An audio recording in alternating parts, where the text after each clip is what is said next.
Bonjour à tous, nous allons parler du pouvoir des milliardaires sur les médias et des conséquences.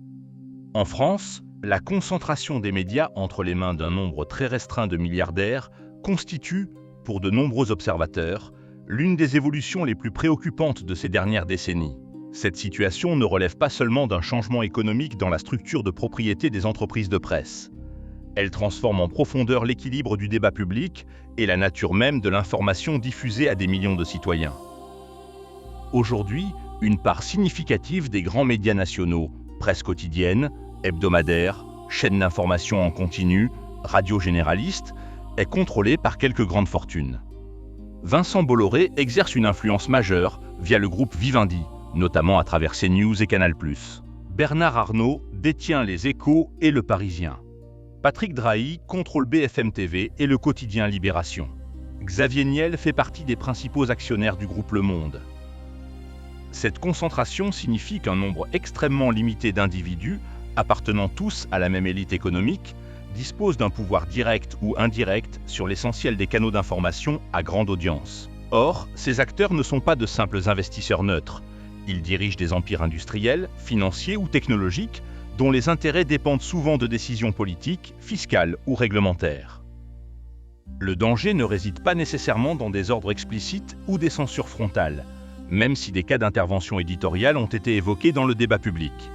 Il est plus profond et plus insidieux.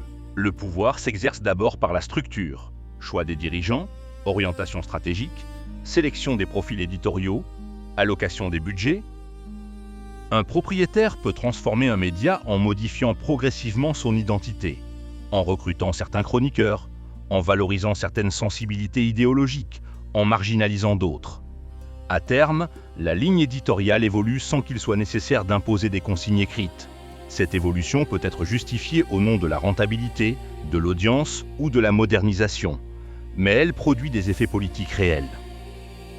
Lorsque des chaînes d'information en continu privilégient certains thèmes, insécurité, immigration, polémique permanente, elles contribuent à installer ces sujets au cœur de l'agenda public. La répétition quotidienne, la mise en scène dramatique et la focalisation sur des conflits contribuent à façonner les perceptions collectives.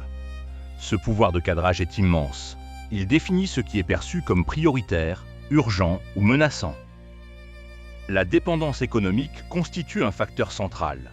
Dans un contexte de crise structurelle de la presse, baisse des ventes papier, chute des recettes publicitaires, concurrence des plateformes numériques, les rédactions dépendent plus que jamais de la solidité financière de leurs actionnaires.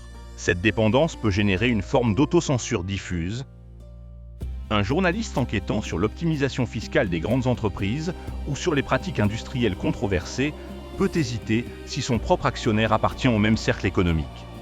Même sans pression explicite, la conscience de cette proximité peut influer sur les choix éditoriaux. L'autocensure n'a pas besoin d'être ordonnée, elle s'installe dans les esprits. À long terme, cette dynamique peut appauvrir le journalisme d'investigation et réduire la capacité des médias à jouer pleinement leur rôle de contre-pouvoir. Or, dans une démocratie, la presse est censée surveiller les puissants, y compris les puissances économiques. Lorsque ces puissances deviennent propriétaires des principaux médias, un conflit d'intérêts structurel apparaît. Officiellement, la diversité des titres garantit le pluralisme. Pourtant, lorsque plusieurs médias appartiennent à des groupes partageant des intérêts économiques similaires, la diversité réelle peut se réduire. Les différences de ton ou de style masquent parfois une convergence plus profonde sur certaines orientations économiques ou politiques. La multiplication des supports, télévision, radio, presse, numérique, au sein d'un même groupe renforce cette homogénéisation. Un sujet traité dans un journal peut être repris sur une chaîne, amplifié sur un site internet, commenté par les mêmes intervenants. Cette circulation interne crée un écho permanent qui marginalise les voix extérieures. Les médias indépendants existent toujours, mais leurs moyens sont incomparables. Face aux ressources financières, techniques et promotionnelles des grands groupes, ils peinent à atteindre le même niveau de visibilité. Le pluralisme formel subsiste, mais le pluralisme effectif se trouve déséquilibré. La concentration médiatique participe d'un phénomène plus large, la fusion progressive des sphères économiques, médiatiques et politiques. Les milliardaires propriétaires de médias disposent non seulement d'un pouvoir financier considérable, mais aussi d'un accès privilégié aux responsables politiques. Posséder des journaux et des chaînes d'information renforce encore cette position. Cette situation peut créer un cercle fermé où les élites économiques, politiques et médiatiques interagissent en permanence. Les intérêts communs, les réseaux sociaux partagés et les relations personnelles renforcent une homogénéité de perspective. Les problématiques vécues par les classes populaires ou les groupes marginalisés risquent alors d'être traitées à distance, voire déformées. Dans une démocratie saine, l'information doit être libre, critique et pluraliste.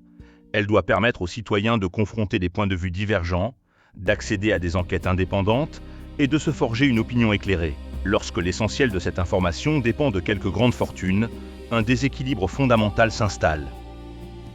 Le risque n'est pas celui d'une dictature médiatique spectaculaire. Il est plus subtil, une normalisation progressive de certains discours, une invisibilisation de certains enjeux, une hiérarchisation orientée des priorités.